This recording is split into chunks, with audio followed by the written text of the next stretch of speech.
Okay, welcome back. For this lesson, we're going to look at the D minor chord.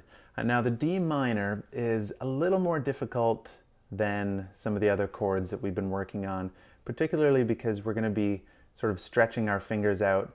And it's already hard, I know, learning these chords. So this D minor sort of makes it a little bit harder because we have to sort of stretch our third finger to kind of reach the note that we're trying to get on the B string. So you're going to see here in a second, there is a cheat to that, so it is okay sometimes to use different fingers. I'll show you a couple different ways that you can play it, and then we will go from there. So let's take a look at the D minor.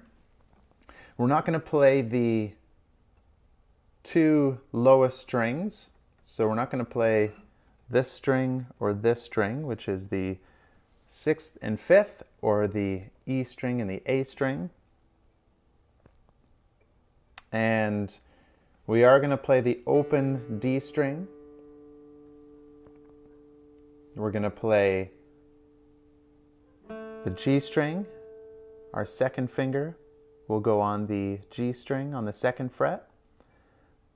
And then our third finger is going to go on the 3rd fret of the B string. And then our first finger is going to go on the 1st fret of the E string.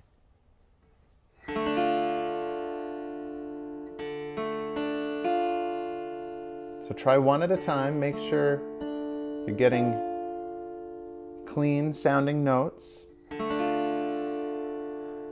Now here's where the stretch is going to be, is right here on that 3rd finger.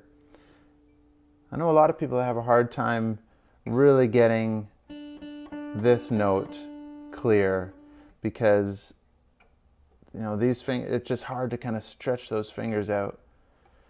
But what you have to do sometimes is just sort of adjust your wrist a little bit, the positioning of your wrist.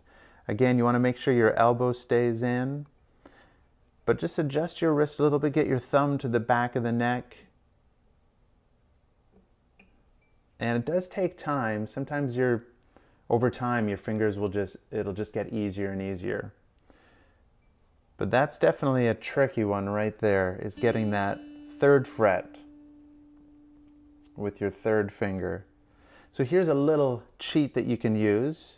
If you really, really want to play the D minor, you see a song that has a D minor chord, and you're just unable to play it using these 3 fingers, then try your pinky instead.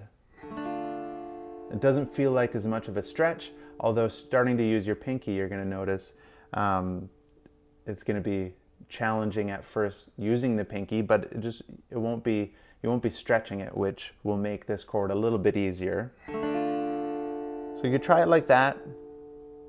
Personally, I like using these 3 fingers just so that sometimes you can add different notes on with your pinky, depending on the song or what you're doing. That'll be for a later lesson, but try to get these notes as sounding as clean as possible. And then when you strum it, hit the 4 strings, the D string, G string, B string, and E string.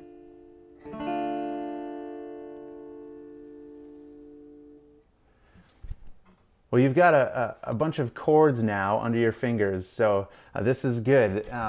Definitely check out the song catalog. You can also check out the chord progression library.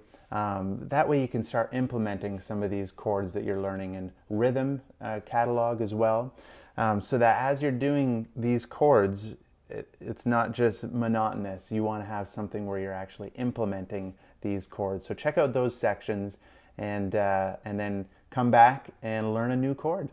All right.